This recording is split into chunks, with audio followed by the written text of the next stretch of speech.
Hello, hello, Aries Collective. Ako po si James from James Tarot PH. Ito po ang inyong bonus reading para po sa Marso Manifestations Confirmed. So today, tayo po ay mag-manifest para po sa buhay nyo para sa buwan na ito. Okay? So alamin natin, naghihintay para sa inyo. Let's begin. But first, inhale and exhale. Holy Spirit, Spirit Guides, ibigay natin sa mga mahal kong Aries ang mensaheng dapat nilang malaman para sa buwan na ito. In your overall energy, meron po kayong the Five of Cups. Beautiful. In the area of what's blocking, ano yung humaharang sa'yo, Aries, for your manifestation, meron kang the Justice card. In the area of what you need to do, meron po kayong the Four of Cups. In the area of what you need to focus on, meron po kayong the Eight of Pentacles. In what's coming in, meron po kayong the Seven of Cups. In your divine messages, meron po kayong the Six of Pentacles. In your fortune, the Moon card. Beautiful.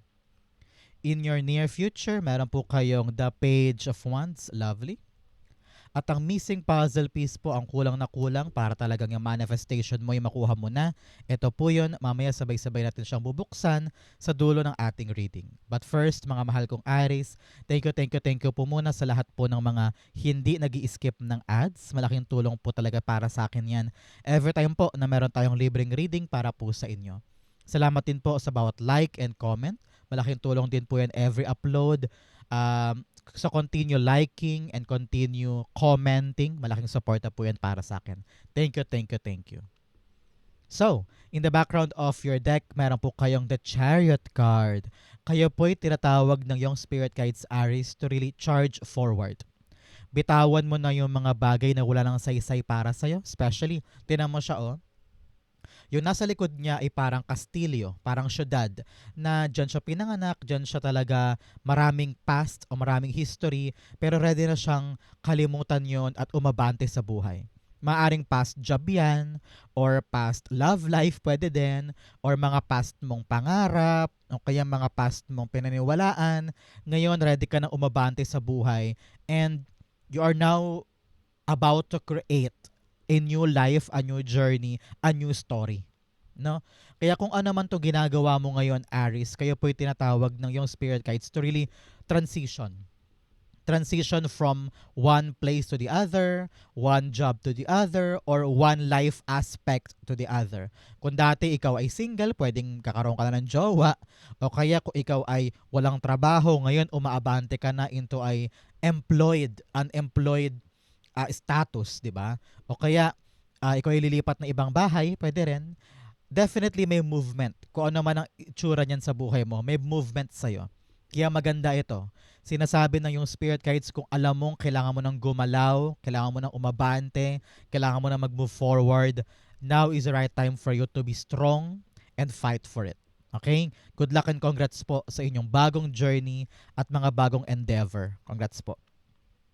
So, in your core energy, meron kang the Five of Cups. Talaga namang yung status mo ngayon, naglilimbo pa eh. Parang you want nakapitan pa yung past kasi parang meron ka pang hinihintay doon or meron ka pang inaasahan. And then, in the back of your head, meron ka ring inaasahan na mga bago. At ang hirap tag of war, no?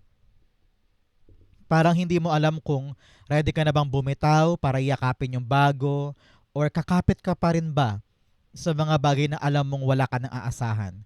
This is all about you realizing na panahon na for me, for something new, for something better, for something bigger. Binibigyan mo na ng laya ang sarili mo na wag nang umasa sa mga nakaraan o sa mga nasayang, sa mga napurnada. And kahit anong balik mo doon, wala ka na mababago pa. Talagang sarado na siya, past na siya. So now you are about to embrace something better sa buhay. Kaya harapin mo ang future mo na may excitement, nang may galak. Kasi kung meron mang nawala, naku, may papalit dyan na mas maganda. Okay? Congrats po. Clarify natin.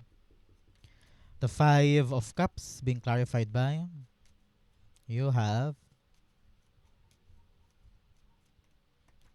The Ace of Cups. Yes, panahon naman daw para ibalik mo yung ligaya sa puso mo. Sabi dito, paano mo daw ma-share yung love kung upos na upos ka na, no? So panahon to for you to open your heart for something else. Maaring yun ang talagang magpapuno sa cup mo ng pag-ibig, kaligayahan, contentment, satisfaction na inupos or nasayang doon sa mga past mo. Ngayon talaga panahon to, Aries, for you to be bold, to be ambitious, to follow your heart. Ramdam ng puso mo to na panahon na para sa pagbabago, panahon na para sa mga bagong bagay or mga bagong magpapaligaya sa atin. Open your heart for new experiences. Try mo lang para makita mo talaga kung ano pa yung plano sa'yo ni God. Okay? So, Aries, this month, especially manifestation reading ito, time na para isulat mo sa baba yung mga manifestation goals mo. Isulat mo dyan, I claim, I manifest na yung blank. Maganap na sa buhay ko this month. Okay? Comment mo na yun sa baba, it will happen for you. In your blockages, meron kang resentment and feathered omens. Sabi dito, buwagin mo na yung mga ilusyon na akala mo tama pero hindi pala nakabuti para sa'yo. Example, akala mo tama pala tong friendship na to pero yun pala pagtalikod mo, siya pala yung reason kung bakit marami kang drama, conflict, away or chismis. O kaya itong pinagpapaguran mong project, akala mo ay okay pa pero hindi naman pala binabasa ni boss, parang ganyan. So, kung ano yung mga mababasag na mga katotohanan, kailangan nating harapin yan para magkaroon tayo ng lakas na mag-detour or magbago ng direksyon para maitama natin yung ating landas o yung ating gagawin. Okay? So, lagi mo daw kapitan yung truth. Huwag kang matakot sa katotohanan kasi yan talaga yung dapat mong kakampi whether good siya or masakit. Okay?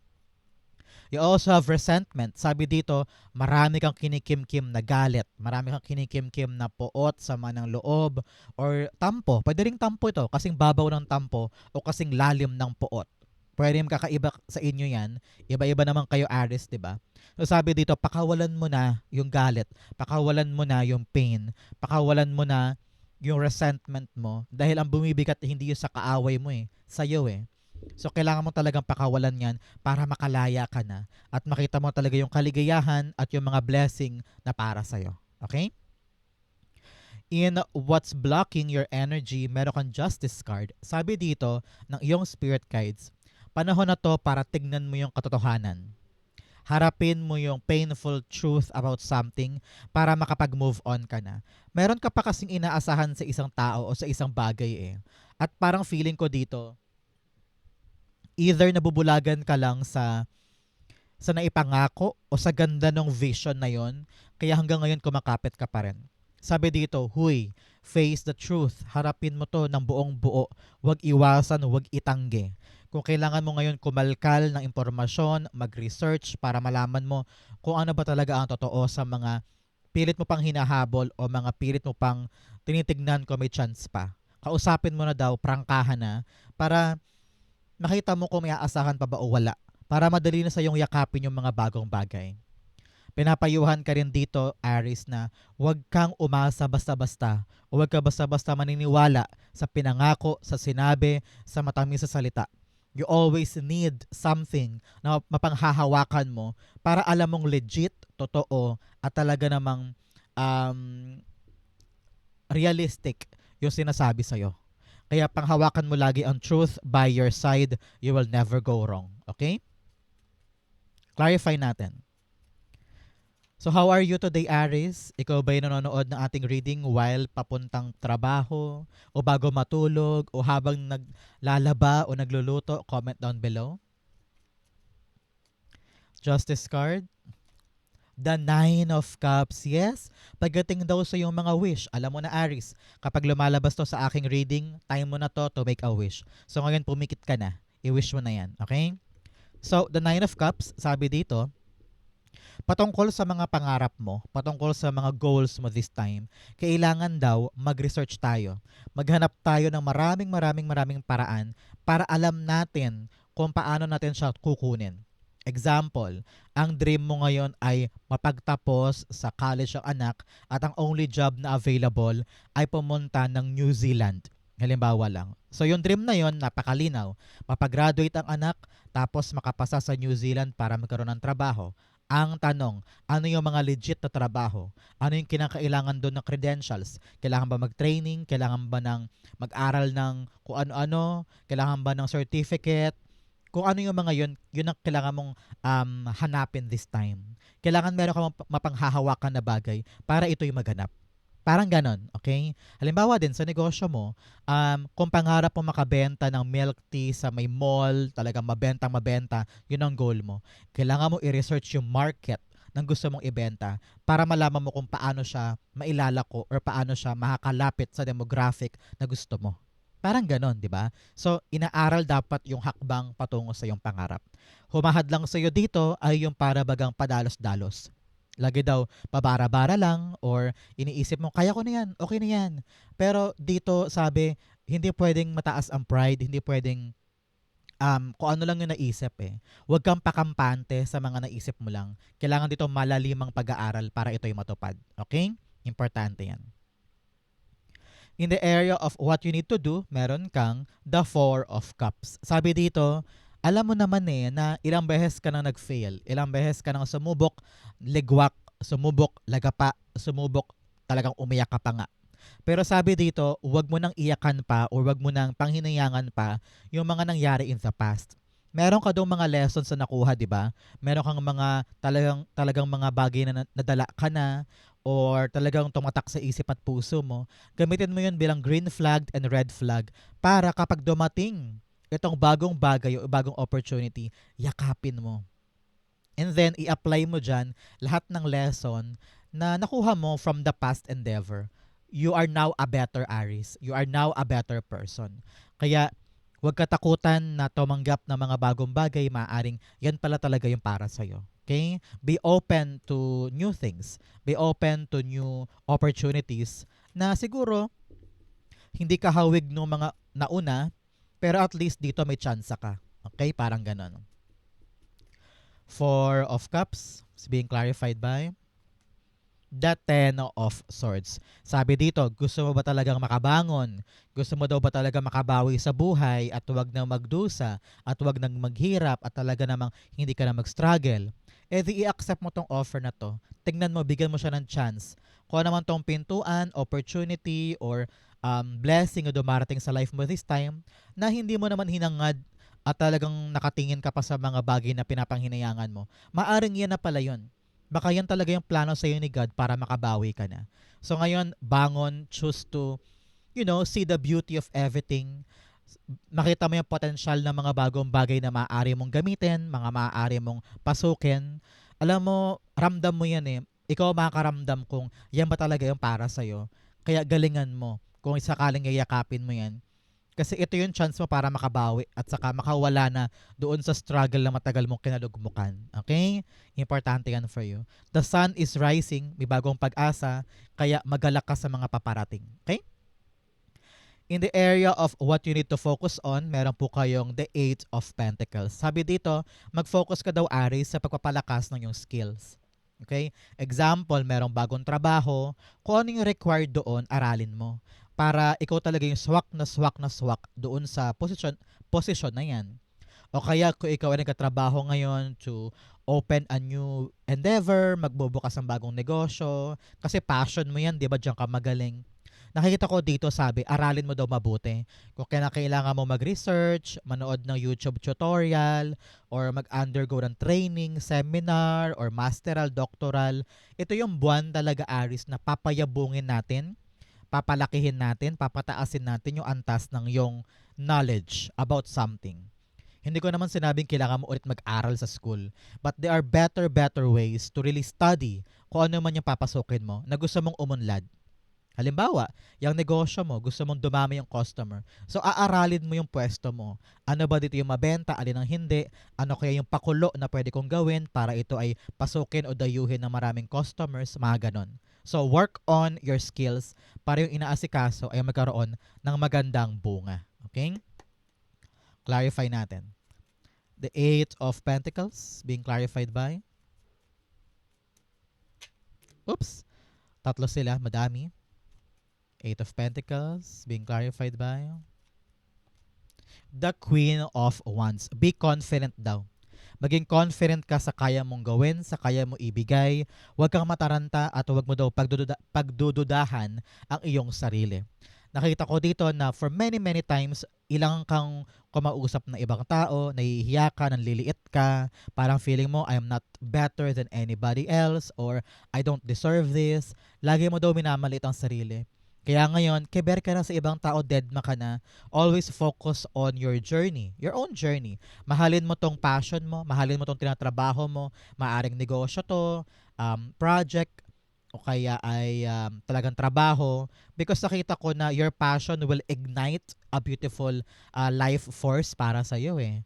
Kumbaga parang dahil ginagalingan mo, hinuhusayan mo, very workaholic ka, gumaganda yung antas ng buhay mo, gumagaan, bumubuti, nabibili mo na yung para sa'yo. Dahil nga, yun yung epekto or yun yung resulta ng pagsisipag sa ginagawa.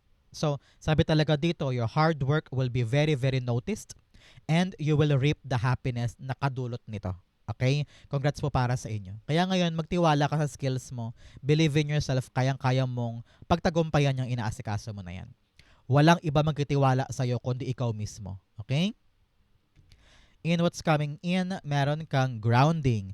Go deep, explore your roots. Sabi dito, sa tuwing naliligaw ka, sa tuwing natatakot ka, or parang hindi ka motivated na lumaban sa ginagawa mo, lagi mo daw isipin kung para kanino. Para saan ba ito? No? Ay para sa anak ko, para makapag-college siya.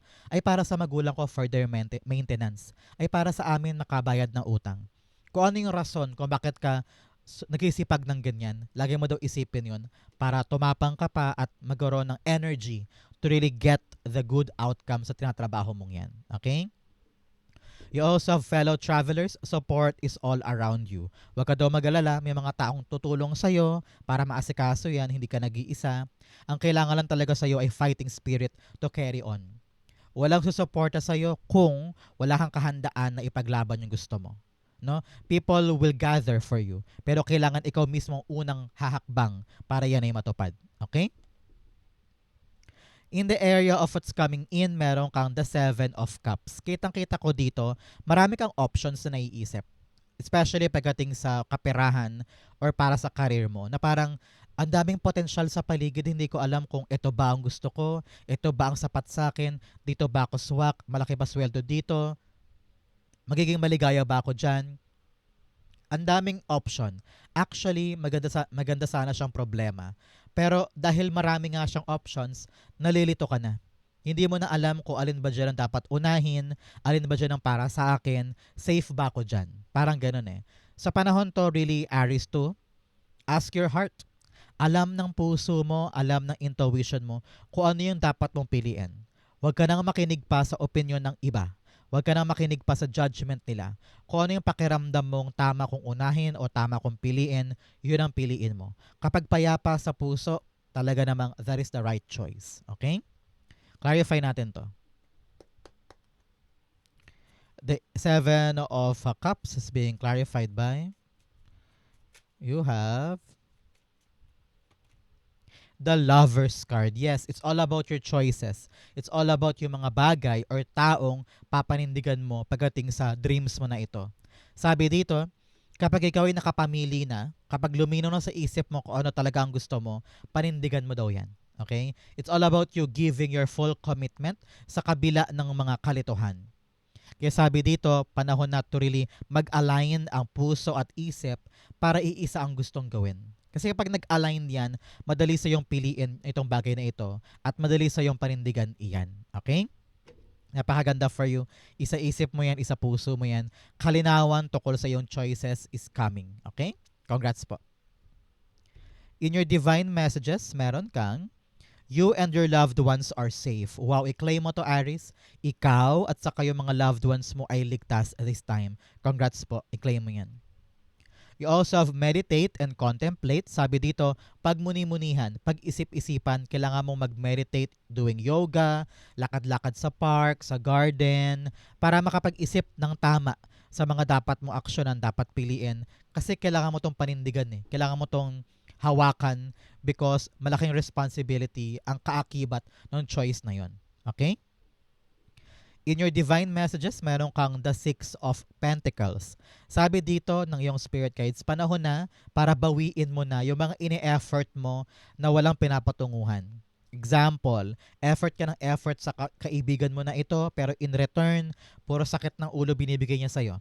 So panahon na para bawiin mo na yung energy mo sa kanya at wag mo na ibigay yung kaya mo kasi wala ka naman naihita pabalik. Laging consumption or problema. Ganon din halimbawa sa trabaho, kung parang feeling mo overworked ka, underpaid pa, tapos yung overtime mo hindi lumalabas sa payslip. So, worth it ba lahat ng effort mo sa isang bagay o sa isang tao na wala ka naman nakukuha pabalik? Panahon na to for you to evaluate kung ano yung mga yan para maputol na yung panlalabis, maputol na yung pang-iisa sa'yo. Okay? Kailangan dito makuha mo yung equal give and take. Balanse. Balanse ng buhay. Okay? The Six of Pentacles being clarified by tila meron kang 6, 7, 8, 9, and 10. Talagang papalapit ka na sa ending ng mahirap na bagay na ito. So, congrats po. Okay? Six of Pentacles.